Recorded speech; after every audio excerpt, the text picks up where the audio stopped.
दोपहर तक बिक गया बाजार का हर एक झूठ और मैं एक सच को लेके शाम तक टिका रहा। नमस्कार, क्योंकि ये सच ही है जो हमें आपके साथ जोड़ता है, ये सच ही है जो हमारी ताकत है और ये सच की डोर के जरिए हम आपके साथ बंधे रहने की कोशिश करते हैं। हम हैं डीडी किसान और मैं हूं आपके साथ घनश्याम उपाध्याय और हमारी और आपकी इस मुलाकात का नाम आप जानते ही हैं, सच के साथ।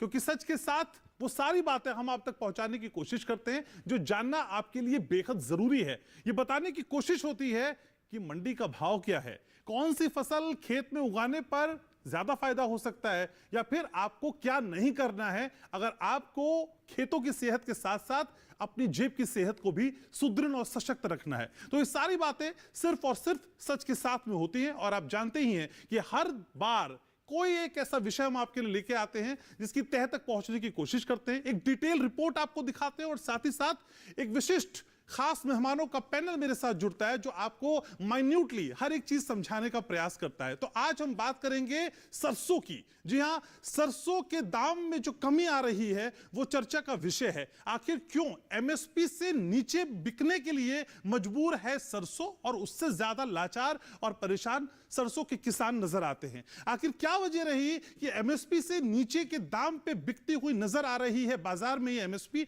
और जो वाकई व्यवस्थाएं की गई थी वो इतनी जल्दी ढेर क्यों हो गई? व्यवस्थाएं कैसी होनी चाहिए, किस तरह से दुरुस्त करना चाहिए और कौन सी वो कोशिशें हैं जिनके जरिए किसानों के चेहरे पर मुस्कुराहट लाई जा सके और किसान खुशहाल हो सके। तो आज सारी बातें इसी के इर्द गिर्द करने की कोशिश करेंगे। आप जानते ही हैं शो की रवायत है कि शो की शुरुआत हम एक रिपोर्ट के साथ करते और फिर चर्चा को आगे बढ़ाते। तो शुरुआत करते हैं एक रिपोर्ट के साथ।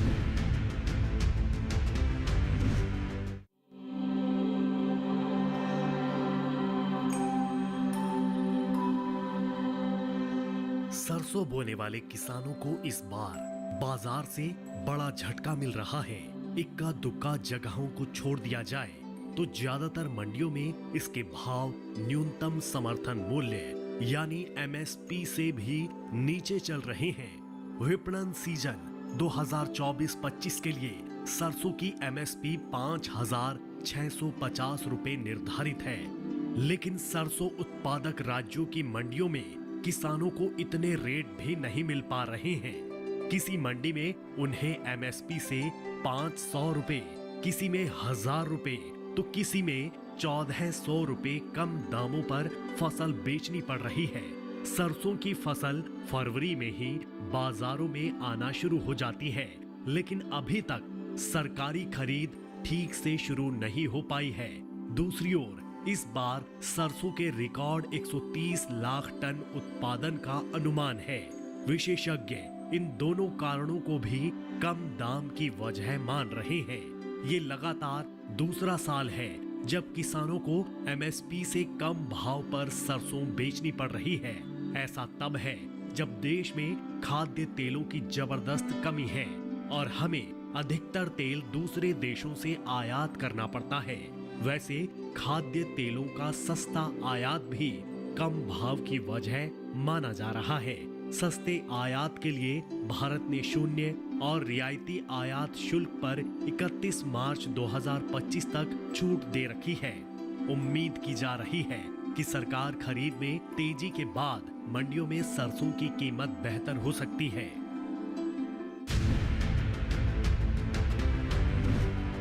तो इस रिपोर्ट के जरिए हमने आपको दिखाने की कोशिश की कि आखिर एमएसपी का सरसों को लेकर जो रेट है वो किस तरीके से चल रहा है, बाजार क्या कहते हैं और किसान कितने परेशान हैं। लेकिन अब एक डिटेल में चर्चा करते हैं और समझने की कोशिश करते हैं इस स्थिति के पीछे जिम्मेदार कौन है। मेरे साथ बेहद खास मेहमान जुड़ रहे हैं। मेरे साथ जुड़ रहे हैं संदीप दास साहब, वरिष्ठ पत्रकार है। मेरे साथ कृष्णवीर चौधरी जुड़ रहे हैं जो कि अध्यक्ष हैं भारतीय कृषक समाज के। सुरेश मनचंदा साहब जुड़ रहे हैं, कम्युनिटी एक्सपर्ट हैं। और हातिम सिंह नागर मेरे साथ जुड़ रहे हैं, किसान नेता है। आप सभी का बहुत बहुत स्वागत। सबसे पहले शुरुआत कृष्णवीर चौधरी जी आपसे करना चाहूंगा। सर, आप तो एमएसपी कमेटी का प्रतिनिधित्व करते थे। एमएसपी को लेकर कई बड़ी बड़ी बातें आपने इस शो में हमें समझाई हैं, बताई हैं, लेकिन सर सरसों को लेकर बात कर रहे हैं तो स्थिति अच्छी नहीं है। ये क्या हो गया सरसों को लेकर? देखिए, देश को खाद्य तेलों की सबसे बड़ी आवश्यकता है और जो हालात हमारे वर्तमान में हैं और जिस तरीके से देश 60% आयात पर निर्भर है, इस वर्ष भी हमने 1,40,000 करोड़ का इंपोर्ट किया है, तो चीजें कोई अच्छी दिशा में नहीं है हमारी। लेकिन जब इस देश के किसान से अपेक्षा करते हैं कि खाद्य तेलों के मामले में देश को आत्मनिर्भरता देगा, और किसान अपने खेत में खून पसीने की मेहनत करके, उसने पिछले साल भी सरसों में इस तरीके से नुकसान उठाया, इस बार फसल में मौसम की मार से भी नुकसान हुआ और बाजार की मार भी किसान पर पड़ी। दुर्भाग्य ये है कि फरवरी में जो तैयार हो गई सरसों और पूरा बाजार में किसान ले आया, तो उसको जो सरकार की एजेंसीज को मार्केट इंटरवेंशन करना चाहिए था, विशेष रूप से नेफेड को करना चाहिए था, उसने नहीं खरीदी शुरू की, केंद्र नहीं किए। परिणाम ये हुआ कि आगरा की किरावली मंडी, भरतपुर की मंडी और तमाम मध्य प्रदेश की मंडी से लेके और सारी मंडियों में बाजार 4200-4300 रुपए से खुला और वो आखिर में 4700-4800 तक मुश्किल से जा पाया, और किसान का माल देश के व्यापारियों ने सारा खरीद लिया, तो बेच चुका है। अब अगर नेफेड खरीद करेगा भी, मैंने इस विषय में सेक्रेटरी एग्रीकल्चर को भी जानकारी दी थी और मैंने कहा कि किसान 5650 रुपए जो एमएसपी है उससे 1000 रुपए कम पर बेचने के लिए, उससे भी ज्यादा कम पे मजबूर हो रहा है, तो मौसम की मार का मारा हुआ है। हमारी सरकार की एजेंसीज कहां सो रही हैं और क्यों उन्होंने खरीद शुरू नहीं की, इसमें गलत हुआ है और देरी करने से नुकसान हुआ है। नहीं सर, मैं एक बात इतना कह देना काफी है क्या सर? घनश्याम जी, नहीं, इतना कह देना काफी है क्या कि देरी से मैं हुआ आ है, रहा हूं, गलत हुआ है? मैं सर मुझे वो मैकेनिज्म समझाइए ना। नहीं सर, मैं आप मुझे वो मैकेनिज्म समझाइए जहां लूप होल रह गए, वो गड्ढे आप भर नहीं पाए। जी, आप एमएसपी का ढोल पीटते थे ना सर। मैं अभी आ रहा हूं। मैंने कमेटी के अंदर बहुत स्पष्ट शब्दों में इस बात को कहा कि एमएसपी को देश के बाजार का रिजर्व प्राइस बनाया जाना चाहिए, जिससे किसान का शोषण ना हो और जो बाजार की ताकतें हैं, खासतौर से जो बड़ी मार्केट फोर्सेज हैं जो इस देश के बाजार को कंट्रोल करती हैं, वो उस बात के लिए किसान को मजबूर ना किया जाए एमएसपी से कम पर, बल्कि नीलामी ही एमएसपी से शुरू होगी, चाहे खुला बाजार हो चाहे एपीएमसी की मंडियां हो। लेकिन नौकरशाही की जो कथनी और करनी का अंतर है, आज उसका परिणाम इस देश का गरीब किसान ने भुगता है। मेरी बात को अगर मान लिया गया होता तो आज किसानों की दुर्गति नहीं होती, क्योंकि उससे कम पे बेचना अपराध घोषित करना था, वो नहीं किया इन्होंने और वो रिपोर्ट तक जो है सबमिट नहीं की। ठीक है। ये जो अपराध हुआ है कमेटी के अधिकारियों ने जो किया है वो ठीक नहीं है, उस वजह से किसानों को शोषण हुआ है आज। ठीक है। और इसमें साथ एक चीज और मैंने कहा था कि जो आयात होता खाद्य तेलों का, उस पर हमें टैरिफ जो है पाम ऑयल पर कम से कम 25% इसलिए रखना है कि देश के तिलहन का बाजार बचा रहे और वो जो ठीक इंपोर्ट है वो आयात शुल्क की कमी पे भी मैं आपसे चर्चा करूंगा, लेकिन हातम सिंह नागर भी हमारे साथ हैं। हातम जी, असल में कहा कुछ गया, तस्वीर हमने कुछ देखी, एमएसपी को तो संजीवनी के तौर पे पोर्ट्रे किया गया, लेकिन यहाँ पे तो किसान परेशान है, वो भी तब जब पिछली बार के हालात से किसी तरह की सीख नहीं ली गई। सर कुछ सीखने को तैयार नहीं है हम क्या? किसान को ऐसे छोड़ देंगे? देखिए घनश्याम जी, मैं एक बात जो सच्चाई है वो कहनी चाहूँगा कि हमारा जो देश का किसान है, जो अन्नदाता है इस देश का, वो आज से नहीं पिछले सैकड़ों सालों से उसके साथ अन्याय हो रहा है, इसमें कोई दो राय नहीं है। अभी जब जिस पे हम बात कर रहे हैं कि भाई जो एमएसपी है उस पर हमारी सरसों नहीं बिक रही है और उसमें थोड़ी देर हुई है, वो कुछ टेक्निकल चीज़ें हो सकती हैं। अभी मैं जैसे बताऊं तो कोटा जो संभाग है हमारा राजस्थान में, वहाँ 15 मार्च से टेक्निकल चीजें आपकी व्यवस्थाओं में लैकिंग है कि नहीं है, ये बताइए ना। नहीं, टेक्निकल चीजों पे अपनी गलतियां थोपना सर न्यायोचित है क्या? ये जस्टिफाई है आपकी स्टेटमेंट सर? नहीं, जस्टिफाई नहीं है ये। मैं ये कहना चाह रहा हूँ कि चीजें सही दिशा में हैं, अब वो मंजिल तक पहुंचने में उन्हें देर हो रही है। उसमें किसकी गलती है? एक सेकंड तो उसमें किसकी गलती है? जो हमारी सर व्यवस्था अगर है। सही दिशा में सब कुछ है और फिर भी मंजिल तक आप नहीं पहुंच पा रहे, तो फिर किसकी गलती है? देखिए, आप एक बात को ध्यान रखना पड़ेगा कि जो हमारे देश का किसान है वो बहुत ही भोला है। उनकी मजबूरी है कि वो अपनी फसल को बहुत दिन नहीं घर में रख सकता, उसकी जरूरत है। लेकिन जो 3 कानून लेके आई थी हमारी सरकार है, जो नरेंद्र मोदी जी 3 कानून लेकर आए थे, वो इसीलिए तो थे कि अगर वो 3 कानून लागू होते तो ऐसी बहुत सी कंपनी आती जो इस देश के किसान से जुड़ती, और जब इस देश के किसान से जुड़ती तो वो सारी चीजें बाजार मिलता है इस देश के किसान को। इसीलिए हमारे देश का किसान परेशान है कि हम उसे बाजार नहीं दे पा रहे। अगर हम बाजार दे पाते, अभी हम बात कर रहे थे अभी थोड़ी देर पहले कि जैसे मैं जम्मू की बात करूं, वहां हल्दी की खेती की जा रही है ऐसे ही उसी पैटर्न पे, और वो किसान, उनका कुछ नहीं लग रहा। कंपनी दवाई, कंपनी के इंजीनियर कब पानी देना, कौन सी दवाई देनी है, वो सारे के सारे कंपनी कर रही है और किसान को फायदा हो रहा है। समझाइए सर, पिछले साल सब कुछ यही हुआ, उसका रिपीट टेलीकास्ट हम देख रहे हैं। घटनाओं की पुनरावृत्ति से कोई सबक लेने की तैयारी हमारी क्यों नहीं है? अगर ब्यूरोक्रेसी, जैसे कि कृष्णवीर जी कह रहे थे, ब्यूरोक्रेसी उस लेवल पे काम नहीं कर रही है, तो उसके पेच कसने का काम कौन करेगा सर? अपने विजन बताने से सिर्फ काम नहीं चलेगा ना, रिजल्ट दिखना चाहिए धरातल पे। उसका पेच कसा गया है। जैसे अभी हमारे डॉक्टर साहब भी कह रहे थे कि नेफिड भी अब मंडियों में आ गई है। किसान जो हमारे जो एग्रीकल्चर जो हमारा मंत्रालय है, उन्होंने भी संज्ञान लिया है, और जो खेती अगाई थी जो हमारी सरसों की, वो मंडी में आई है और वो एमएसपी पर नहीं बिक पाई। लेकिन अभी जैसे मध्य प्रदेश है या राजस्थान है, अभी जैसे उत्तर प्रदेश में नहीं शुरू हुई है, लेकिन वहां शुरू हो गई है 15 मार्च से, और 1 अप्रैल से सारी की सारी मंडियों पे एमएसपी पे हम जो है फसल खरीदने की पूरी तैयारी है। ये जो आप कह रहे हैं कि भाई देरी हुई है, इसे मानने में भी कुछ नहीं है, लेकिन जो उसमें जो कमी रही है निश्चित रूप से उसमें फरवरी में फसल आ जाती है, अप्रैल का आप भरोसा देते हैं सर 2 महीने, और खुद ये आप मानते हैं कि उसके पास किसान इतना निरीह है कि उसके पास अपनी फसल रखने की कोई जगह नहीं है, वो मजबूर हो जाता है। सारी बातें पता है सर, लेकिन सोल्यूशन नहीं पता। मैं आऊंगा सर, आपके पास आऊंगा सर। मेरे साथ सुरेश मनचंदा साहब ये बाजार को अच्छे से समझा पाएंगे। मनचंदा साहब, बाजार की स्थिति और मस्टर्ड की एमएसपी की जो क्वांटिटी और क्वालिटी और रेट, ये सारी चीजें हम जोड़ते हैं तो सर किस तरह की इक्वेशन बनती है? ये किसान परेशान है, इसकी वजह आप क्या समझ पाते हैं बाजार की नजर से? देखिए, अगर बाजार की नज़र से अगर देखा जाए तो बिल्कुल कृष्णवीर जी ने बड़ा अच्छी तरीके से बताया कि, और आपने भी इस प्रश्न को बड़े गंभीरता के साथ उठाया कि जब फसल, और ये तो पैटर्न है, ये पैटर्न तो कभी बदलता नहीं है, और जब मालूम है कि फरवरी के अंदर में फसल आ जानी है तो फरवरी से पहले उसकी तैयारी हो जानी चाहिए।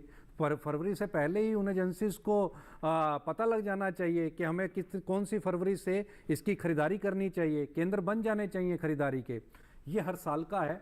मैं आपको बताऊं, जैसे अभी कृष्णवीर जी ने कहा, इस साल सरसों का, यानी कि अगर हम एमएसपी की बात कर रहे हैं पूरे, अगर मैं एडिबल ऑयल की अगर मैं बात करता हूं तो इस साल एवर हाई, यानी कि अभी तक का उच्चतम इंपोर्ट है ये 164 या 165 लाख मीट्रिक टन का एडिबल ऑयल्स का। आज तक इतिहास के अंदर में ऐसा नहीं हुआ है। और दूसरी सबसे बड़ी विशेष बात आप ये देखिए, डिफरेंस कितना बड़ा है।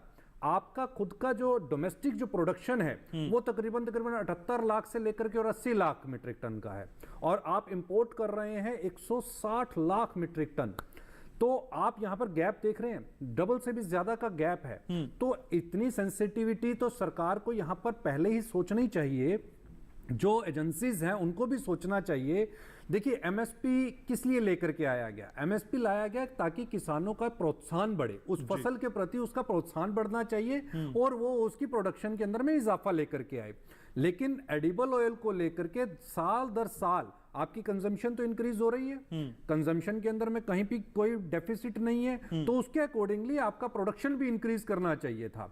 और प्रोडक्शन क्यों नहीं इंक्रीज किया? क्योंकि पिछले साल का एग्जांपल आप देखिए, पिछले साल भी ऐसा ही हुआ, अप्रैल के अंदर जाकर के एजेंसीज जागी, और इस साल फिर अप्रैल की बात आ रही है, हम मार्च एंडिंग पर बैठे हुए हैं। हरियाणा का अगर मैं आपको एग्जांपल दूं, हरियाणा के अंदर तो अभी तक सेंटर भी नहीं खोले गए। 28 तारीख को वहां पे सेंटर्स खुलेंगे। 28 तारीख से वहां पर खरीदारी शुरू होगी। राजस्थान की अगर मैं बात करूं, राजस्थान के अंदर अभी सिर्फ और सिर्फ फार्मर्स का रजिस्ट्रेशन चालू है, वहां पर रजिस्ट्रेशन चालू हो रहा है, और वहां पर भी 1 तारीख के बाद से परचेजिंग स्टार्ट होगी।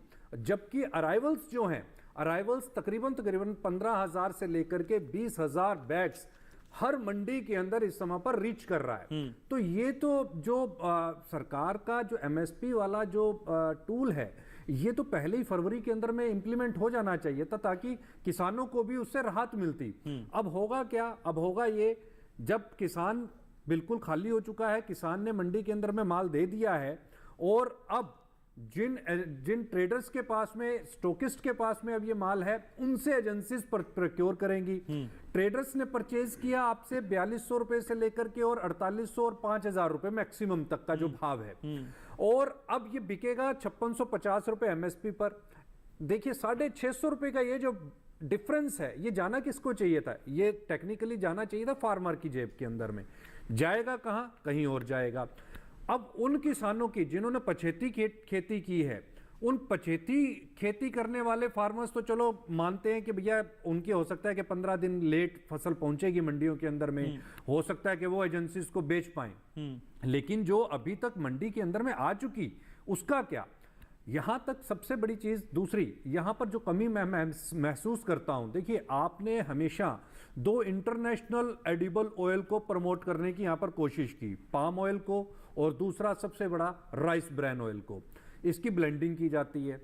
आपको करना यह चाहिए क्योंकि सरसों मस्टर्ड एक वरदान है, इस धरती पर दिया हुआ वो वरदान है कि अगर उस तेल को अगर आप कंजम्पशन के अंदर पे प्रयोग में लेकर के आते हैं तो आपकी जितने भी बीमारियां इन दिनों में देखने को मिलती हैं, हार्ट से रिलेटेड बीमारी, स्किन से रिलेटेड बीमारी और अदर रिलेटेड बीमारी, उनको ये ठीक करता है। उनको प्रमोट करने की आपको एक तरकीब निकालनी चाहिए, आपको इंटरनेशनल मार्केट से इसके लिए खोलने चाहिए। आप इंपोर्ट के ऊपर पे ज्यादा इस समय पर डिपेंडेंसी दिखा रहे हैं। अगर इसका प्रोडक्शन, डोमेस्टिक प्रोडक्शन को इंक्रीज किया जाए तो निश्चित तौर के ऊपर इसको आप एक्सपोर्ट करने लायक बनेंगे। बिल्कुल। और इसमें कहीं कोई राय नहीं है, साइंटिफिकली ये प्रूव हो चुका है कि मस्टर्ड एक ऐसी क्रॉप है, ऐसा एडिबल ऑयल है जिससे आपके हेल्थ बेनिफिट्स जुड़े हुए हैं। इसको प्रमोट करने की यहां पर जरूरत है। तो रिकॉर्ड तोड़ उत्पादन, आयात शुल्क की कमी, तो कई तरह के रीजंस है जो निकलकर सामने आ रहे हैं। लेकिन संदीप जो हमारे साथ है, सीनियर जर्नलिस्ट है, संदीप जी, आखिर में आपके पास आने का मकसद मेरा यही था कि पहले सारी चर्चा हो जाए, फिर उसका निचोड़ मैं आपसे समझ पाऊं। संदीप जी, जितनी भी चर्चा आपने सुनी, इसके बाद आपका विश्लेषण, आपका एनालिसिस क्या कहता है? जो main factor behind this slum जो लास्ट 2 साल से, क्योंकि 2020 और 21 में करीब 7,000 क्विंटल पहुंच गए थे प्राइस।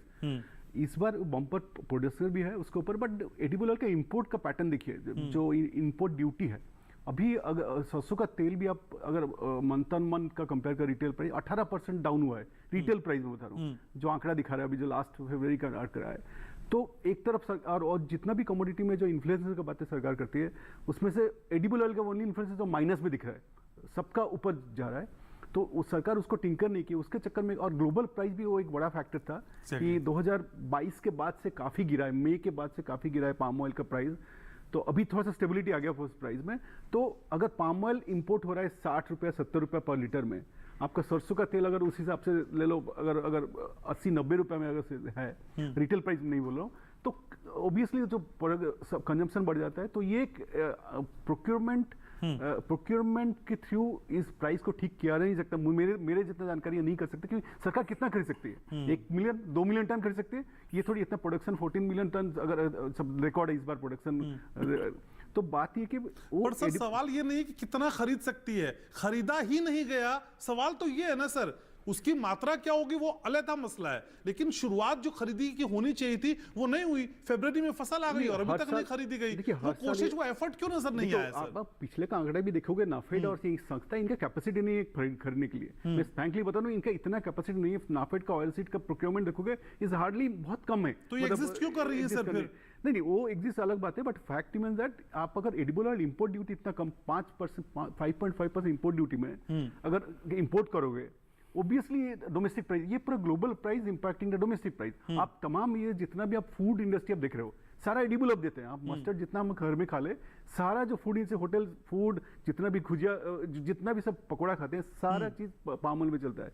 तो उसको कैसे डिस्करेज किया जाए? बट हमारा इंपोर्ट डिपेंडेंसी 58% है, तो उसको कैसे आप करोगे? अचानक उसको टिंकर करोगे? बट इंपोर्ट ड्यूटी को बढ़ाना पड़ेगा अगर मस्टर्ड फार्मर को इसको इम्यूनिटी प्राइस दिया जाए, क्योंकि ये एक ही क्रॉप है, ये जहां भी फार्मर्स ग्रो करता है, राजस्थान, उत्तर प्रदेश, हरियाणा, बहुत सारी जगह, ये रबी का सबसे क्रिटिकल फसल है। ये इसको अगर एमएसपी नहीं दोगे तो किसान डिस्करेज हो गया। बट मैं नहीं मानता हूँ कि क्योंकि यही क्रॉप होता है उस एरिया में, भरतपुर वगैरह में यही क्रॉप होता है, बट उसका अगर फैसल नहीं, बहुत डिसअपॉइंटिंग था ये प्राइस जो गिरना। और मुझे लगता है कुछ होल्डिंग भी हुआ है, स्टॉक होल्डिंग भी किया गया, ट्रेडर लोग लेकर रखा है, एंड कुछ लोग किसान की भी रखे हैं बेचने के लिए। बट गवर्नमेंट का इंटरवेंशन बहुत लेट रहा, मुझे लगता है थोड़ा सा पहले करना चाहिए था। बट पिछला कल देखो कैपेसिटी नाफेड का, इवन जो स्टेट गवर्नमेंट एजेंसीज है जो करेंगे नाफेड के बिहाफ में, उनका कैपेसिटी भी बहुत लिमिटेड है। मैं बता रहा हूँ, इतना सॉरी खरीद लेगा ऑयल सीड कितना खरीद, 1 मिलियन टन खरीद सकता है, 2 मिलियन टन, पर प्रोडक्शन देखिए उसके सामने क्या है। तो वो एक बहुत बड़ा चीज है। किसान को अगर इम्यूनिटी नहीं मिलता है, फिर अगले साल और कुछ करेंगे, बट प्रॉब्लम इज ये एक ट्रैप है किसान के लिए। यहाँ बहुत सारे फार्मर्स नेता है, कभी जानते हैं उस एरिया में सरसों ही हो सकता है और कोई क्रॉप हो ही नहीं सकता बेसिकली। तो उनको अगर लेकिन संदीप सर, एक तरफ तो हम ये भी कहते हैं ना कि देश में खाद्य तेलों की कमी है, और अगर खाद्य तेलों की कमी है और रिकॉर्ड उत्पादन हो रहा है, तो फिर ये मैनेजमेंट क्यों नहीं हो पा रहा है? तो कॉन्ट्रडिक्शन है देखिए, ये जो बैलेंसिंग एक्ट है ना, एमएसपी, किसान का इनकम और जो इन्फ्लेशन कंट्रोल, ये एक फाइन बैलेंस होता है। ये कभी भी जिसके सस्ता में यहाँ कितना लोग को मिलता है, वो सब लोग वही बोले 120 रुपए मुझे सरसों का तेल मिलता है, जो कि 170 180 रुपये होता है। तो प्राइस कंट्रोल और वो किसान का रिम्यूनिटी, ये एक फाइन बैलेंस हमेशा होता है, उसमें हमेशा किसान मारा जाता है।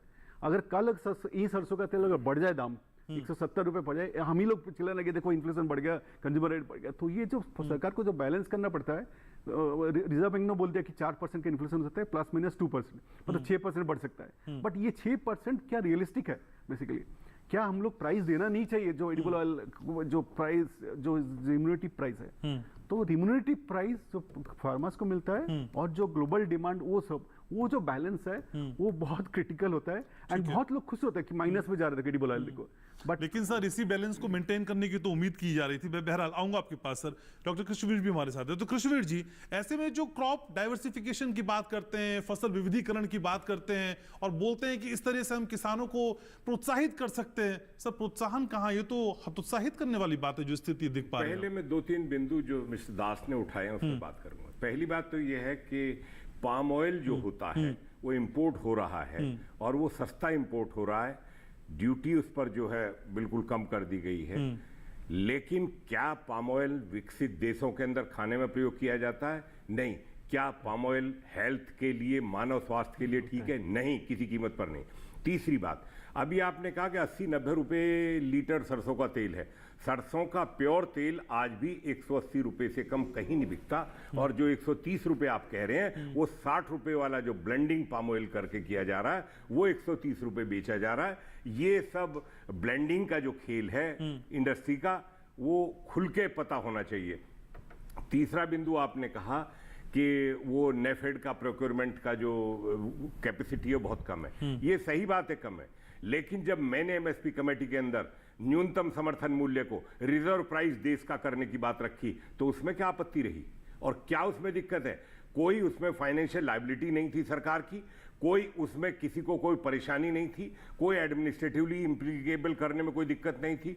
किसान की जान बचाने के लिए वही एक रास्ता है कि जो सरकार न्यूनतम समर्थन मूल्य घोषित करती है उससे कम पर बाजार में कोई खरीदी नहीं हो, और अगर खरीदी है तो उसको अपराध घोषित किया जाए। किसान का क्या दोष है? और चौथी बात मैं आता हूं, जो अभी आपने कहा ना दास कि एमएसपी किस तरीके से होती है। हम ग्लोबल लेवल को, मार्केट को भी देखते हैं, हम कंट्री के कंजम्पशन को भी देखते हैं, हम इंपोर्ट को भी देखते हैं। लेकिन ये भी मैं बता दूं कि एमएसपी तय करने का जो क्राइटेरिया है वो पूरी तरीके से धोखे से भरा हुआ है। उसमें किसान के बारे में, किसान 365 दिन काम करता है, लेकिन उसमें मात्र 70 दिन से ज्यादा नहीं कैलकुलेट करते।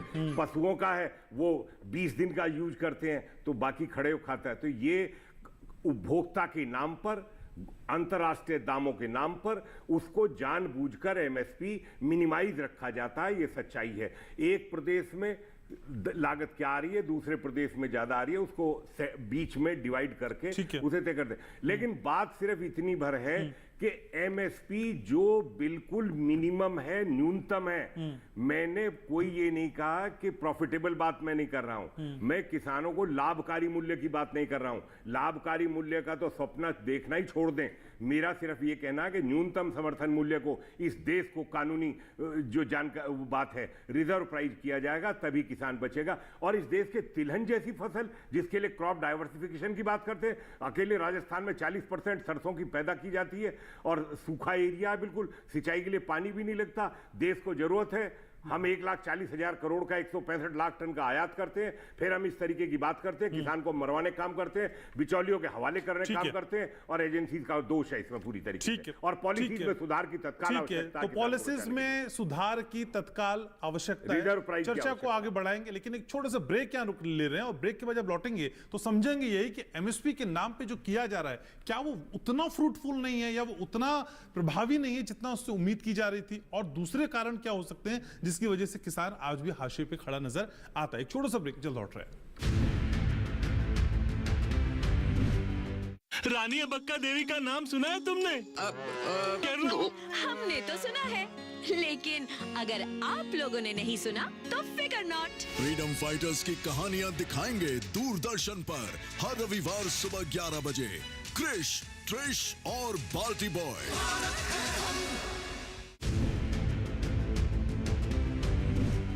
ब्रेक के बाद स्वागत है आपका। आप देख रहे हैं सच के साथ, और आज हम समझने की कोशिश कर रहे हैं कि सरसों किसानों को परेशान क्यों किए हुए है और इसकी मूल वजह क्या है। बेहद खास सामान लगातार मेरे साथ बने हुए। आतम सिंह, आपके पास आना चाहूंगा सर। आतम सर, जो कुछ कृषिवीर चौधरी समझा रहे थे ब्रेक से पहले, उसके हिसाब से तो बहुत बड़ी गलतियां हो गई हैं। पॉलिसी को बनाने से लेके इंप्लीमेंट तक, एग्जीक्यूशन तक, इतनी सारी गलतियां एक साथ, और फिर किसानों की खुशहाली की बात। सर, ये तो विरोधाभास है। देखिए, इसमें जो ना, मैं ज़्यादा जो डॉक्टर साहब ने कही है उसमें ज़्यादा नहीं, लेकिन मैं कुछ बातें कहना चाहूँगा कि सरकार देना चाहती है एमएसपी भी, सरकार किसानों को खुशहाल भी और उन्हें उन्नत बनाना चाह रही है, समृद्ध भी बनाना चाह रही है। लेकिन चीज़ें एक ये है कि जो एमएसपी में भी कुछ टेक्निकल चीज़ें हैं। मैं एक दो चीज़ आपको बताने चाहूँगा। अगर एमएसपी, जैसे अभी हमारे बड़े भाई डॉक्टर साहब कह रहे थे कि उसे अगर ये लागू कर दिया जाए या कानून बना दिया जाए कि अपराध हो जाएगा, उसमें भी हमें दिक्कत आएगी किसान भाइयों को। कि अगर हम एमएसपी, क्योंकि एमएसपी लागू होगी गुणवत्ता पे, और गुणवत्ता किसी फसल की होगी कि भाई हम मान लो गेहूं की बात करें कि एक मोटा अनाज, जो मोटा गेहूं होगा उसे हम इस कीमत पे खरीदेंगे। बाय द वे, अगर किसान के खेत में बारिश होगी, उसकी फसल थोड़ी खराब होगी, उसकी गुणवत्ता कम होगी, तो उसे कोई बाजार में नहीं खरीदेगा, किसान मर जाएगा फिर। क्योंकि जब वो बाजार लेके जाएगा वो कहेगा हम तो भैया जेल चले जाएंगे, हम तो कम पैसे पे से खरीदेंगे नहीं।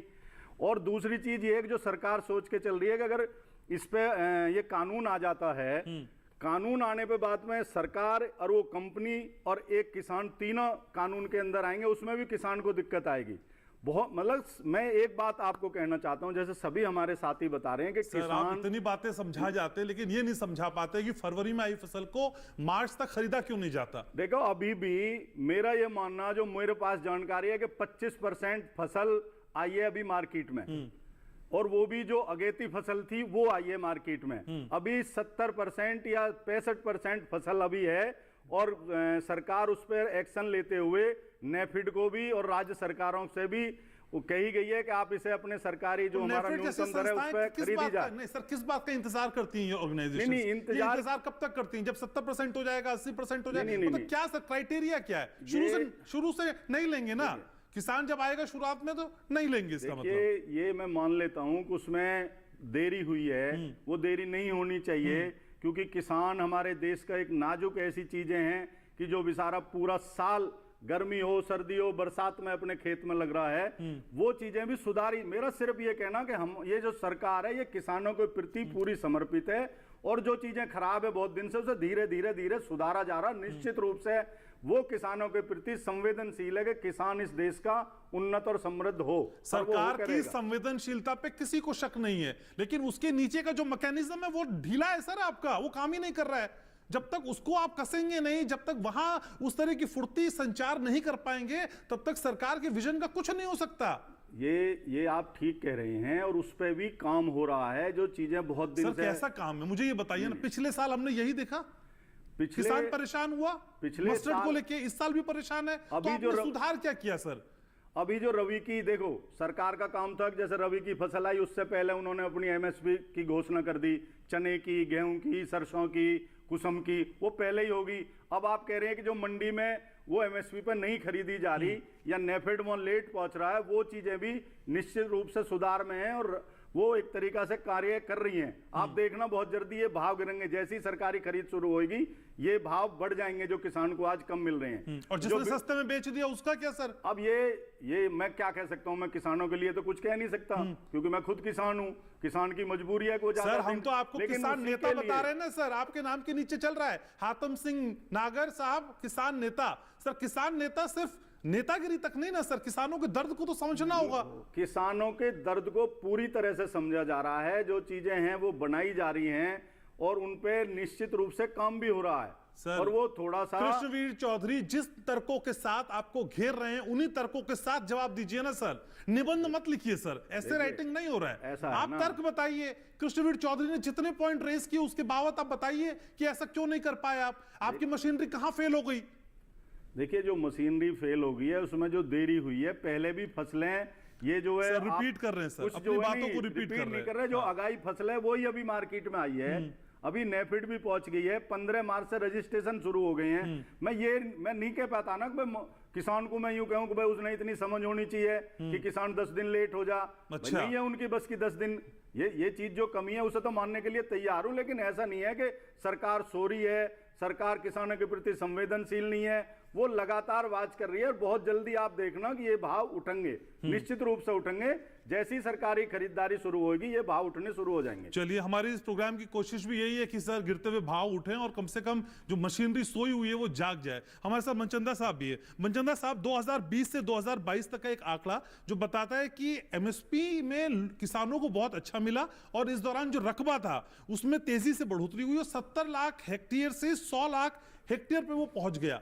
सर, इसने प्रोत्साहित किया और प्रोत्साहित के बाद किसान इसे उगाने लगा, इसका उत्पादन होने लगा। पर सर, अगर जिस क्रॉप डाइवर्सिफिकेशन की हम बात कर रहे हैं, जिसको लेके बाजार के लिहाज से प्रोत्साहित करने का प्रयास किया जाता है, वो प्रयास तो शून्य हो गया सर, सिफर हो गया। जहां से शुरू थे वहीं पहुंच गए। क्या फायदा हुआ उसका? देखिए, जो 2021 का आपने आंकड़ा दिया, निश्चित तौर के ऊपर पे 2021 के अंदर में अच्छे प्राइजेस मिले थे। उसके बाद में किसान प्रोत्साहित हुआ। प्रोत्साहित होने के बाद में उसने जो एरिया था उसको बढ़ाया। अब जब एरिया बढ़ाया तो प्राइजेस अगले साल उसको नहीं मिले। 21, 22, 23, वो वापस वही के वहीं आकर के और घूमने लगा बाजार। अब 23-24 का भी आप उदाहरण देख ही रहे हैं और 24 के अंदर में जो इस समय पर प्राइजेस मिल रहे हैं वो आपको पता ही चल चुके हैं कि 4200 रुपये से लेकर के और ज़्यादा से ज़्यादा 5000 रुपये, 5050 रुपये जो बेस्ट क्वालिटी, जिसके अंदर में 43% का जो तेल है, जो ऑयल कंटेंट है वो मिल रहा है, तो उसके प्राइस ठीक है 5000 रुपये के आसपास मिल रहे हैं। जो नागर साहब ने बताया कि भाई किसान रख नहीं पाएगा। देखिए, जिम्मेदारियां अगर हम इसकी सीक्वेंस बनाएं तो इसमें सीक्वेंस के अंदर में कई जो क्षेत्र हैं वो इसके अंदर में आ जाएंगे। पहला आ जाता है आपके पास में इंफ्रास्ट्रक्चर। भाई किसान उगा सकता है, इंफ्रास्ट्रक्चर को डेवलप नहीं कर सकता। इंफ्रास्ट्रक्चर डेवलप करना तो फिर सरकार की जिम्मेदारी हो जाएगी कि इंफ्रास्ट्रक्चर आप डेवलप करके दीजिए, वो वहां पर प्रोक्योर करेगा। 10 दिन रखवाइए, 15 दिन रखवाइए, 20 दिन रखवाइए। प्रोक्योरमेंट के लिए उसके पास इंफ्रास्ट्रक्चर भी तो होना चाहिए। दूसरी सबसे महत्वपूर्ण बात यह है कि नागर साहब ने यह भी बात ठीक कही कि जैसे ही एजेंसीज आएंगी बाजार के अंदर में प्राइसेस बढ़ जाएंगे, निश्चित तौर के ऊपर बढ़ेंगे, क्योंकि ट्रेडर के पास में जो अभी ये विंडो जो खुली हुई है कि अभी तो एजेंसीज वहां पर है नहीं, अभी तो वो नीचे के दाम के ऊपर पे किसानों से बार्गेन करके और नीचे के प्राइसेस के ऊपर पे परचेज कर लेगा और उसके पास इस समय पर परचेज करने की कैपेसिटी भी है कि क्योंकि अभी उसके अगेंस्ट में अंदर में या उसके कंपटीशन के अंदर में एजेंसी है ही नहीं, तो फार्मर जाएगा कहाँ? ट्रेडर के पास। ट्रेडर क्या करेगा? भैया जो इस समय पर डिमांड है नहीं और ये प्राइस हम आपको दे सकते हैं, जो तय करेगा बाजार वही उसको देना भी पड़ेगा। सबसे बड़ी चीज ये है कि जैसे ही एजेंसी यहां पर बाजार के अंदर में लैंड करेगी उस समय पर प्राइसेस आप देखिएगा 5600 रुपए के ऊपर पे बिकेंगे और ट्रेडर भी उस समय पर कंपेल होगा उसको 56, क्योंकि उसके पास भी, ट्रेडर के पास भी रास्ता नहीं होगा क्योंकि एजेंसीज उस समय पर परचेज कर रही होंगी। भाई फार्मर तो वहीं जाएगा ना जहां पर उसको अच्छा दाम मिलेगा। मनचंदा सर, जो ट्रेडर्स हैं, प्राइवेट ट्रेडर्स हैं, वो समझा रहे हैं कि देखिए भाई, वैश्विक मानचित्र में जो तेल की कीमतें हैं, वैश्विक बाजार में जो तेल की कीमतें हैं, उसके हिसाब से भी हमारा रेट वेरी करता है। लेकिन जिन एजेंसीज की मार्केट में आने के बाद अब रेट बढ़ने की बात करते हैं तो तब ये कंपैरिजन नहीं होगा क्या सर? देखिए, वैश्विक बाजार के अंदर जब हम बात करते हैं तो वैश्विक बाजार के अंदर में दो तेल जो हैं उसका कंपैरिजन मेजर होता है। अच्छा। पहला होता है सोयाबीन का और दूसरा होता है आपका पाम ऑयल का। इसमें ना तो कहीं सरसों होती है, अच्छा। ना ही कहीं कोपरा होता है और ना ही सूरजमुखी होता है, ना ही मूंगफली होता है। ये दो जो एडिबल ऑयल्स हैं, इन दो एडिबल ऑयल्स के साथ में आजकल एक तीसरा एडिबल ऑयल और आप ऐड कर लीजिए, राइस ब्रान ऑयल। अब इसका आप देखिए इंडस्ट्रियलाइजेशन है, इंडस्ट्रियल यूटिलाइजेशन है। आपको जानकर ताज्जुब होगा कि पूरे विश्व की अगर मैं एडिबल ऑयल बास्केट की अगर मैं बात करता हूं तो मेजर जो प्रोडक्शन होता है वो सोयाबीन का होता है। 4000 लाख मीट्रिक टन के आसपास का इसका प्रोडक्शन है और जबकि इस मस्टर्ड की अगर मैं बात करता हूं तो मस्टर्ड 807 लाख मीट्रिक टन के आसपास है। तो आप गैप देख रहे हैं, कितना बड़ा गैप है, कितना बड़ा डिफरेंस है यहां पर। अब इस थ्योरी को हमें समझना पड़ेगा। इस थ्योरी को समझते हुए देखिए, प्रोत्साहन तो आपको देना ही पड़ेगा। अगर इस जो समस्या का मूल से अगर आपको खत्म करना है, एक तो किसान को प्रोत्साहन राशि आपको देनी ही पड़ेगी। जिस तरीके से आप वीट के ऊपर पे बोनस डिक्लेयर करते हैं, ऐसे ही आप मस्टर्ड के ऊपर कर दीजिए ना। किसने रोका है? आप मस्टर्ड के ऊपर पे किसानों को प्रोत्साहित तो कीजिए, वो मस्टर्ड भी उगाएगा। आपकी जो डिपेंडेंसी है, देखिए सरकार दालों के ऊपर जोर दे रही है। सरकार चाह रही है कि भाई दालों के ऊपर जो डिपेंडेंसी है वो खत्म हो जाए इंटरनेशनल। तो भाई आप एडिबल ऑयल के ऊपर पे क्यों नहीं खत्म करना चाहते? एडिबल ऑयल के ऊपर भी आप जो डिपेंडेंसी है उसको खत्म कीजिए। किसानों से अभी नागर साहब ने कहा कि भाई किसान कहाँ जाएगा? किसान को मैं क्या कह सकता हूं? देखिए, सबसे बड़ी बात आपको ये समझनी होगी कि हमें ये बड़े गैप को समझना होगा। अरे आपके पास तो डोमेस्टिक बाजार ही इतना बड़ा है, आपके पास 220 लाख मीट्रिक टन का बाजार है एडिबल ऑयल का, और आपका घर का जो प्रोडक्शन है वो 80 लाख मीट्रिक टन का है। आपके पास तो डबल से ज्यादा का इस समय पर वैक्यूम पड़ा हुआ है, फ्री पड़ा हुआ है ये स्पेस। उस स्पेस को यूज करने के लिए आपके पास तो खेलने के लिए पूरा मैदान पड़ा है भाई साहब। सबसे बड़ी चीज 160 लाख मीट्रिक टन का ये जो बड़ा गैप है, इसको फिल करने के लिए आपकी डिपेंडेंसी विदेशी बाजारों पर क्यों है? आप डोमेस्टिक बाजारों को उसका लाभ क्यों नहीं देना चाहते? भाई डोमेस्टिक, आप जैसा कृष्णवीर जी ने कहा कि भाई आप इंपोर्ट ड्यूटी को इंक्रीज करिए ना, उस पर कैप लगाइए ना, उसको 20-25% कीजिए ना। जैसे ही आप उसको 25% करेंगे, आपकी पैरिटी आ जाएगी, आपका डोमेस्टिक बाजार जो है वो अप करेगा, किसानों को पैसा अच्छा मिलेगा, ट्रेडर की भी हिम्मत नहीं होगी। मनचंदा साहब, जितनी बातें आप समझा रहे हैं, लेकिन आपको क्या लगता है जो लोग पॉलिसी बना रहे हैं, जो एक बड़ा तंत्र ऊपर बैठा हुआ है, वो ये बातें नहीं समझ पा रहे हैं क्या जो आप समझा रहे हैं? इसमें कौन सी नई बात होगी जो वो नहीं समझ पा रहे हैं, जो आप बता दे रहे हैं? देखिए घनश्याम जी, बिल्कुल निश्चित तौर के ऊपर पे वो समझ पा रहे हैं। वो तो ये भी समझ पा रहे हैं कि फरवरी के अंदर क्रॉप आ जाती है। उनको मालूम है कि फरवरी में क्रॉप आ जाती है, तो भैया पहले से तैयारी जो है वो फरवरी से पहले करनी है। उनकी तैयारियां तो जनवरी एंड के अंदर हो जानी चाहिए, लेकिन जनवरी एंड में तैयारी नहीं होती। आज हम मार्च एंड के अंदर बैठे हुए हैं, 2 महीने गुजर चुके हैं, और उसके बाद 1 अप्रैल से हम खरीदारी की तैयारी देख रहे हैं।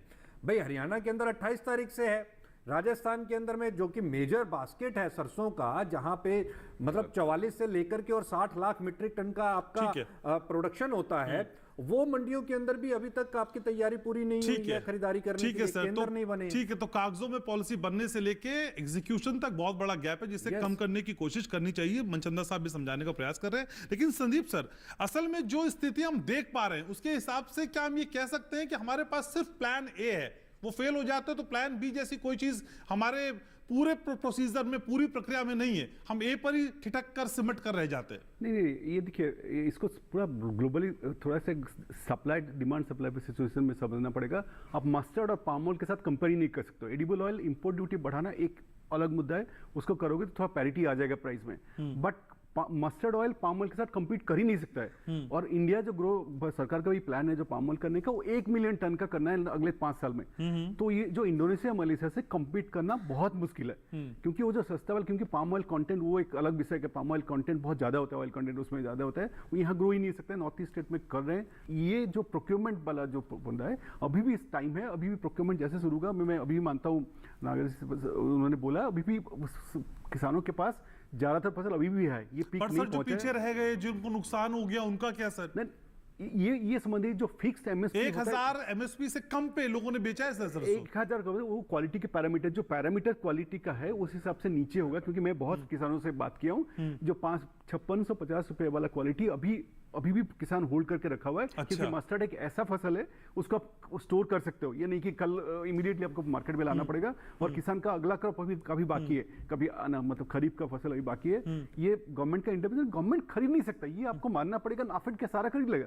सीधा जो सप्लाई सिचुएशन है बेसिकली, अब नाफेड अगर खरीद भी लेगा तो उसको लेकर अल्टीमेटली तो मार्केट में बेचेगा। बेसिकली वो सप्लाई सिचुएशन को और भी वो कर रहे हैं। तो एक ही इमीडिएट है कि एक चीज वो कर सकते हैं, basically edible oil import duty long term में थोड़ा सा बढ़ा सकते हैं, जो कि इन्होंने लास्ट 2 साल में इन्होंने कम किया, 2 साल के अंदर कम किया। जो एक सिचुएशन था, बहुत एडिबल प्राइस बढ़ रहा था, तो उसके लिए क्या था, इसको अब बढ़ाने की जरूरत है। जो 5% से लेकर एटलीस्ट 20% होना चाहिए। सेकंड पॉइंट इसे अभी भी there are other method, like भावांतर उसको मिसमैच, जो एमएसपी और जो गैप है उसको भी दे सकता है, अगर नहीं मिल रहा है उनको। तो ये है। लेकिन संदीप सर, आप ये मान रहे हैं कि सरकार और नीचे जो मशीनरी है उसके बीच में कहीं ना कहीं लैक है सर? वो जो सरकार सोच रही है वो मशीनरी तक कन्वे नहीं हो पा रहा है सही से। ऐसा है क्या? सरकार देखिए एक तरफ से तो सक्सेसफुल होगी ना, प्राइस एडिबल ऑयल प्राइस को कंट्रोल करने में वो सब सक्सेसफुल हुआ है। ये जो आप बताए कोई भी कंज्यूमर यहाँ जो मार्केट में बैठा हुआ है, क्या अनहैप्पी है कि उसको सस्ता एडिबल ऑयल नहीं मिल रहा है? लेकिन आप ये देखिए कि एमएसपी क्यों रखी जाती है। एमएसपी सभी को ध्यान में रख करके रखी जाती है, और एमएसपी का मतलब भी यही होता है, उसमें एंड कंज्यूमर जो है उसको भी ध्यान में रखा जाता है, और फार्मर की जो लागत आ रही है, जो कॉस्ट है, उसको भी ध्यान में रखा जाता है। अगर फार्मर को उसकी कॉस्ट के बराबर का प्राइस नहीं मिल रहा है तो ये भी एक बहुत बड़ा आप कह सकते हैं कि बहुत बड़ा गैप आ जाएगा। अब यहां पर जो आपने बात कही कि भाई अगर नाफेड जो है वो परचेज कर लेती है तो उसको रखेगी कहां पे, या उसको फायदा क्या होगा? देखिए सबसे बड़ा फायदा है, सभी का इसके अंदर फायदा है, अगर नाफेड इसको पहले ही एमएसपी के ऊपर लेकर के रखे। आप देखिए मैंने आपको बताया कि 165 लाख मीट्रिक टन आपने इंपोर्ट किया, एवर हाई इंपोर्ट है आपका एडिबल ऑयल्स का। अब ये जो मार्केट का गैप था इसको नाफेड फिल कर सकती थी। अगर यहां पर 5650 रुपए एमएसपी के ऊपर ही नाफेड अगर पूरी की पूरी क्रॉप उठाती, आपको तो आपके पास तो बाजार है ना बेचने के लिए भाई साहब। आपको ये तो टेंशन है नहीं कि मैं बेचूंगा कहां पे, क्योंकि अगर वो पूरा का पूरा माल भी उठा ले तो भी उसके बावजूद आपको बाहर से इंपोर्ट करना ही पड़ेगा, आपके पास तो बाजार अवेलेबल है। और दूसरी सबसे बड़ी बात, 5650 के ऊपर आप खरीद करके आप मिलर्स को 6000 रुपए पे भी बेचते, तब भी ये पैरिटी आती, और तब भी आप अगर इसके ऑयल की कॉस्टिंग को अगर देखते और उसका गैप अगर देखते तो 100 रुपए पर लीटर के ऊपर पे ये भाव नहीं जाता। तो यहां पर सभी का बेनिफिट था, और सभी को इस चीज को देखना चाहिए था कि भाई जब आपकी डिपेंडेंसी विदेशी बाजारों पर है, आपके पास पूरा का पूरा बाजार पड़ा हुआ है, आपके पास खेलने के लिए पूरा मैदान पड़ा हुआ है, तो आपको यहाँ पे परचेज करने पर कहीं नुकसान तो था ही नहीं, आपको तो बल्कि यहाँ पर फायदा होता और सरकार का यहाँ पर रेवेन्यू भी इंक्रीज करता। तो कई चीजें हैं जिनको समझने की कोशिश की जानी चाहिए थी, शायद उसमें देरी हो गई, लेकिन अब ये देरी आगे ना हो, ये हमारी कोशिश है, और इसीलिए आज हम चर्चा भी कर रहे हैं और समझने की कोशिश कर रहे हैं कि कहां पे वो कमियां रह गई जिनको दुरुस्त करने की जरूरत है। एक छोटे से ब्रेक के लिए रुक रहे हैं, आप रहिएगा हमारे साथ। ये जीवन तो दिए हो दाता, मेरा सफर तो मेरा सफर है, इतनी कृपा की जो दाता, अंतर शक्ति भी दी जो दाता, अंतर शक्ति भी दी जो दाता। देखिए जानकी सोमवार से गुरुवार रात 8:30 बजे, पुनः प्रसारण प्रातः 10:30 बजे। सिर्फ डीडी नेशनल पर, देश का पहला चैनल, देश का अपना चैनल। ब्रेक के बाद स्वागत है आपका। बात आज हो रही है एमएसपी की, बात हो रही है सरसों की, और बात हो रही है उन किसानों की जिन्होंने एमएसपी से भी कम दाम पे अपनी सरसों को बेच दिया। अब वजह क्या रही, 2 ब्रेक से पहले हम ये चर्चा कर चुके हैं, लेकिन अब चर्चा को आगे बढ़ाते हैं और अब पहुंचते हैं सोल्यूशन की तरफ। तो कृष्णबीर जी, हम ये लगातार कह रहे हैं कि जो कोशिशें की जा रही हैं ऊपरी लेवल पे, उस पे किसी तरह की शंका किसी को नहीं है, लेकिन धरातल पे होती हुई नहीं दिखाई दे रही है, तो क्वेश्चन मार्क भी उठ रहा है। लेकिन सर सोल्यूशन की तरफ बढ़ते हैं ना, कहां पे वो जरूरतें हैं जिनको पूरा करने की आवश्यकता आपको दिखाई देती है? पहली बात तो मैं बता दूं, जो क्वालिटी की बात हातम सिंह ने कहा है, FAQ ऑलरेडी इंप्लीमेंट है, धान की वैरायटी में भी है, गेहूं में भी है, हर फसल में FAQ जो है, क्वालिटी की बात जो है, क्वालिटी के हिसाब से प्राइस कम होके प्रोक्योरमेंट होता है। दूसरी बात यह है कि सारा खेल तो बाजार की ताकतों का है। कुल 45 से 50 दिन के अंदर किसान की फसल आती है, और उस 45-50 दिन में सारा खेल होता है, उसका शोषण उसी टाइम में होता है। बाजार का हाथ में है, बाजार अपनी मर्जी से नचाता है, इसमें कोई वो नहीं है। किसान बाजार में नहीं खड़ा हुआ आज तक, किसान अपने घर में बैठा है, बाजार पे निर्भर है पूरी तरीके से।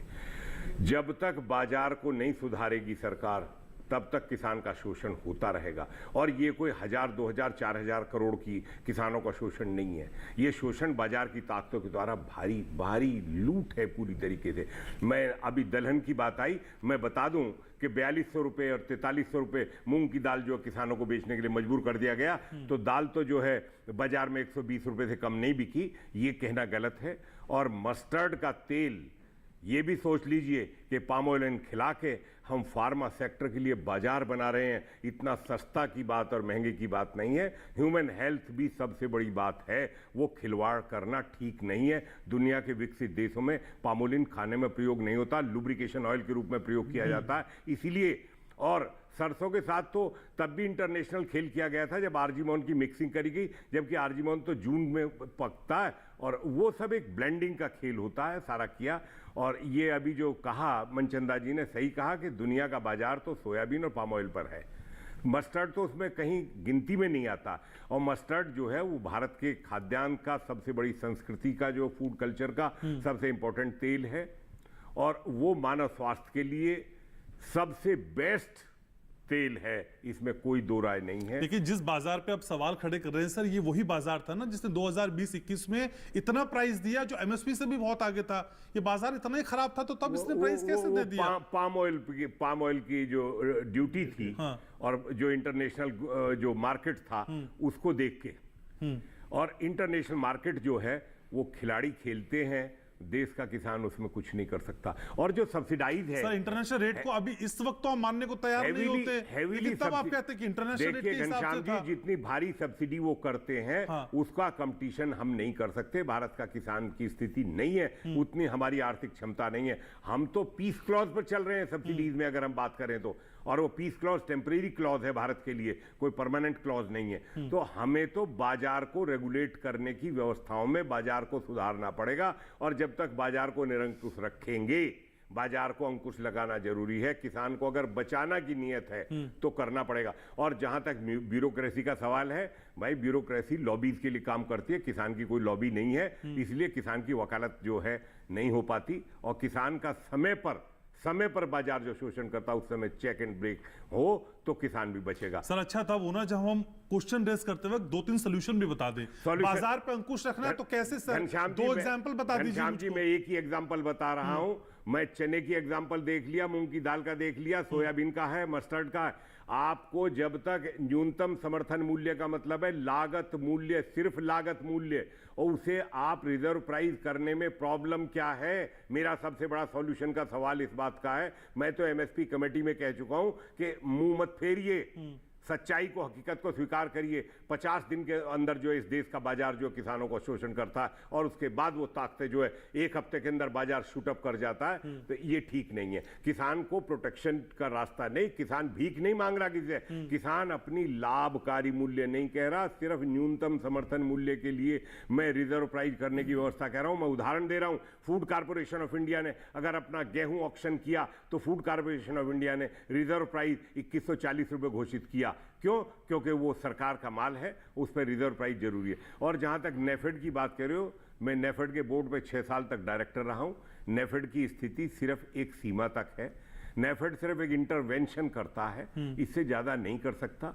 और वो जब करने के लिए होता है जब बाजार बहुत ज्यादा गिरा होता है। लेकिन बाजार गिरने की व्यवस्थाओं को सुधार करने में उसी से काम चलेगा जब हम बाजार को सुधारेंगे, और बाजार सुधरेगा, किसान को बाजार में खड़ा करेंगे। एक और समाधान इसमें यह है, जो प्राइमरी एग्रीकल्चर कोऑपरेटिव सोसाइटीज हैं, पैक्स है, और जो फार्मर प्रोड्यूसर ऑर्गेनाइजेशन एफपीओज है, इन दोनों संस्थाओं को 10,000 एफपीओ बनाने की बात है। 7,700 एफपीओ बन चुके हैं।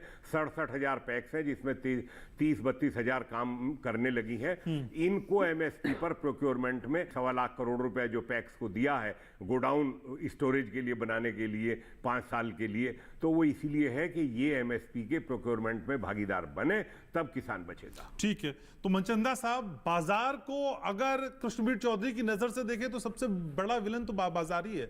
इस बाजार ने सारी हालत खराब कर दी है।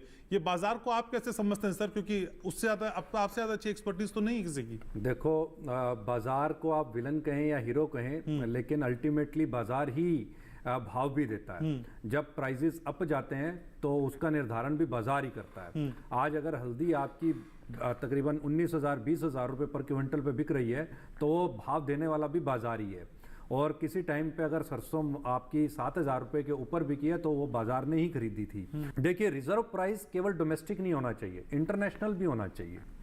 अब इस बात को समझने की जरूरत है कि मान लीजिए कि आपका जो इंटरनेशनल, अब मैं एक उदाहरण के साथ में इसको समझाता हूं। चावल का जो एक्सपोर्ट है बासमती का, उसका आपका एक्सपोर्ट का प्राइस निश्चित किया है गवर्नमेंट ने, आप इससे नीचे के ऊपर पे आप राइस का एक्सपोर्ट नहीं करेंगे, यानी $950 वहां पे आपका लिमिट, एक कैप दे दी कि इससे नीचे आपका बासमती का एक्सपोर्ट नहीं होगा, इसके ऊपर होगा इंटरनेशनल मार्केट में। देखिए कितनी बढ़िया बात है। अब दूसरी बात, जब आप इंपोर्ट कर रहे हैं तो इंपोर्ट पे भी तो ऐसा कुछ कीजिए। इंपोर्ट पे आपको, आपके पास में पूरा तंत्र है, सरकार के पास सारे तंत्र मौजूद हैं। सरकार को मालूम है कि इंटरनेशनल मार्केट के अंदर में इस समय पर पाम का क्या रेट चल रहा है और सोयाबीन का क्या प्राइस चल रहा है, तो वहां पर एक कैप लग जानी चाहिए कि जैसे ही इंटरनेशनल मार्केट के अंदर में आपके एडिबल ऑयल, जिसको हम सो कॉल्ड सोयाबीन कह लें या फिर आपका पाम ऑयल कह लें, जैसे ही एक पॉइंट से नीचे आएंगे, सपोज कीजिए 2000 रिंजिट के नीचे में आपका पाम ऑयल जैसे ही आता है, तो वहां पे यहां पे ऑटोमेटिकली बिना किसी नोटिफिकेशन के आपके पास ये कानून हो जाना चाहिए कि आपकी इंपोर्ट ड्यूटीज इंक्रीज कर जाएं। क्यों नहीं हो सकता? इस चीज को आप इंप्लीमेंट कीजिए, आपका बाजार यहां पर उसी समय पे आपको अच्छे भाव देने लगेगा। यहां पर ऑटोमेटिकली आपके जो प्राइस का जो मैकेनिज्म है, ठीक है, ऊपर में किसानों को आपका, अब भाई सरकार की नीयत क्या होनी चाहिए? सरकार की नीयत तो यही है ना कि किसानों के पास में अच्छा, उसकी प्राइस का, उसकी फसल का अच्छा प्राइस जाना चाहिए, उसके पास में अच्छे पैसे जाने चाहिए, उसको उसकी जो मेहनत का हक है वो उसको पूरा मिलना चाहिए। वो कैसे मिलेगा? वो ऐसे ही मिलेगा। दूसरी सबसे बड़ी बात, इसी वजह से आपका बाजार भी नियंत्रित रहेगा। उसको, बाजार को भी ये पता रहेगा कि इंटरनेशनल मार्केट के अंदर में अगर प्राइसेस यहां पर नीचे में आ गए हैं तो ऑटोमेटिकली डोमेस्टिक प्राइसेस जो हैं, अब उसकी बारी आ गई है, अब उसको अप जाना है। तो यहां पर जिस इस मैकेनिज्म को अगर हम नहीं तैयार करेंगे और उसको इंटरनेशनल मार्केट के साथ में अगर हम नहीं जोड़ेंगे, तब तक ये समस्या एज इट इज की एज इट इज तो बनी ये रहेगी। तंत्र विकसित क्यों नहीं हो पा रहा है? क्या सर, जो कृष्णवीर चौधरी कह रहे हैं कि बाजार को कुछ लोग अपने हिसाब से रेगुलेट करते हैं, क्या यही वजह है? सर जी एक एग्जांपल, अच्छा जल्दी से। कोई उपभोक्ताओं को महंगा मिले ऐसा उद्देश्य नहीं है। उद्देश्य यह है कि उपभोक्ताओं को तो क्या एमएसपी से कम पे जो सामान खरीदा जाता है, क्या कंज्यूमर को कम प्राइस पे दिया जाता है? नहीं, किसी कीमत पे नहीं दिया जाता। वो हमेशा बाजार अपनी शर्तों पे बेचता है। तो ये कहना गलत है कि महंगाई बढ़ेगी। ये इकोनॉमिस्टों को इसका मतलब ये देश की हकीकत की और किसान का और खेत का जानकारी नहीं है। मनचंदा जी बस जल्दी से करिए, रिएक्ट में आगे बढ़ रहा हूं। देखिए, जो अभी आपने सवाल किया कि बाजार, इसमें बाजार का बड़ा इंपॉर्टेंट रोल है। देखिए, बाजार जो है आपकी कमोडिटी का प्राइस देना भी जानता है और उसको आपके लिए मारना भी जानता है। दोनों चीजें हैं यहां पर। देखिए, बाजार किस लिए है? बाजार तो हमेशा, ट्रेडर क्या चाहेगा? ट्रेडर तो मुनाफा ही चाहेगा ना जी। और ट्रेडर मुनाफे के लिए क्यों पॉलिसीज आने देगा? उसके ऊपर एक्ट क्यों नहीं करेगा? बिल्कुल करेगा और निश्चित तौर के ऊपर करेगा।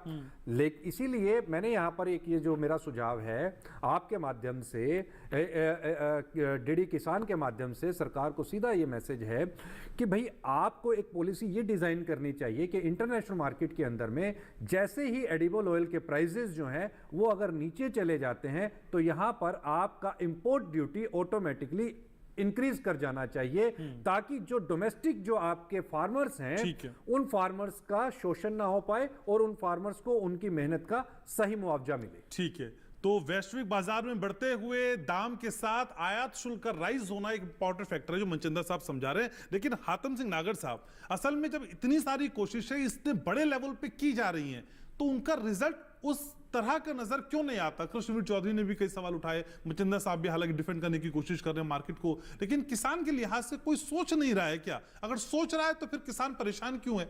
एक कदम आगे आके हमें समझनी पड़ेगी चीजों को कि हमें संघर्ष करके अपने आप को, तो वो मुहूर्त कब निकलेगा? वो मुहूर्त कब निकलेगा जब आप समझ पाएंगे? वो धीरे धीरे चीजें आ रही हैं घनश्याम जी, और आएंगी। जो चीजें, मैं फिर कह रहा हूं, जो चीजें कुछ दिन से खराब है उन्हें बढ़ने में अभी हम कर रहे हैं। आप सोचिए ना, राह चलते चलते अगर मुझे पता है कि 500 मीटर पे गड्ढा है, मैं उसमें एक बार गिर जाता हूं, फिर मैं अगर उसी रास्ते को दोबारा चल के फिर उसी गड्ढे में गिरता हूं, तो फिर तो सर चूक है ना। आपकी प्लानिंग खराब है सर। फिर हमारा जो उस गड्ढे को भर नहीं पा रहे, उसको अवॉइड तो करिए सर।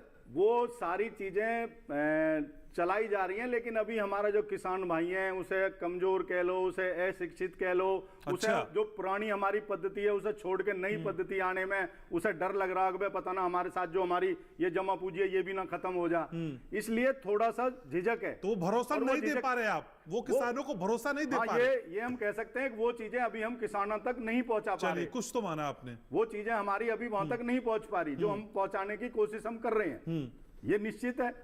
और जब तक बाजार किसानों को नहीं दिया जाएगा, जब तक हमारा किसान बाजार में आके अपने हिसाब से मजबूत नहीं होगा, ये भी हम मान रहे हैं कि इस देश में खुशहाली नहीं आएगी। क्योंकि इस देश का 65 से 70% जो सारी चीजें हमारे किसान भाइयों पर ही निर्भर हैं। और कोरोना में देख भी लिया, इन्हीं किसानों की बदौलत हम जो अमेरिका और ब्रिटेन और जर्मनी जैसे देश चरमरा गए, इन किसानों की वजह से ही हम बचे। कृष्णवीर जी कह रहे हैं हम वैश्विक लिहाज से बहुत कमजोर हैं, हम तो कॉम्पीट ही नहीं कर सकते।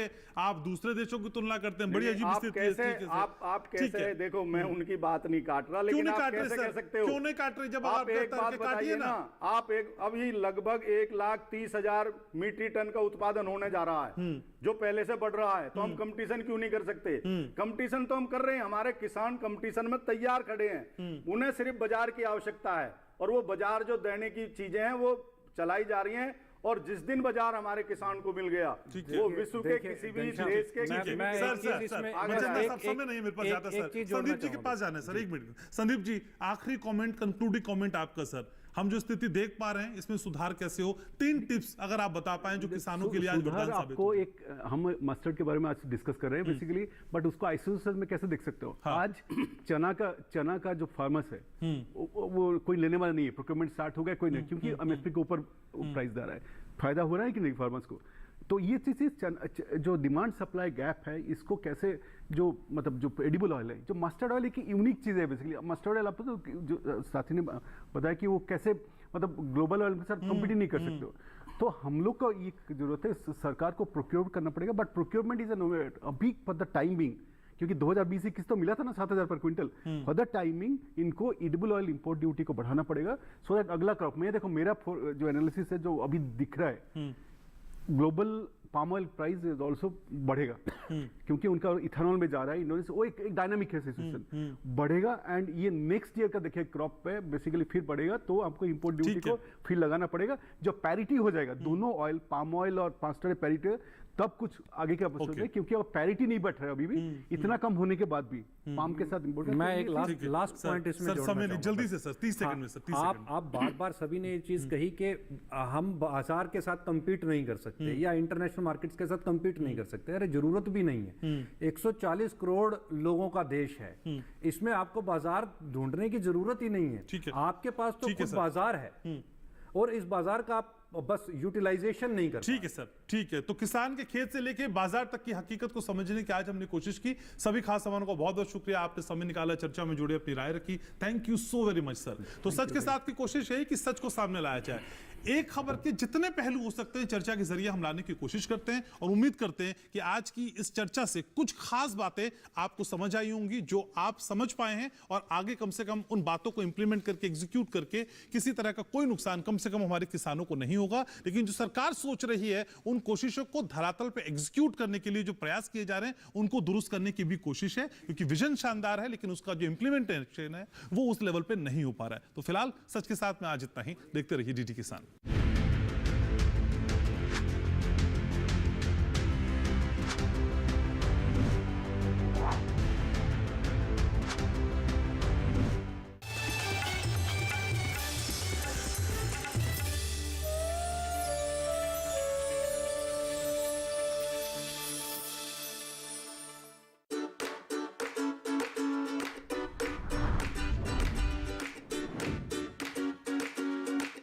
आपको भी है नौकरी की तलाश? कैसे लोग हो रहे हैं साइबर क्राइम के शिकार?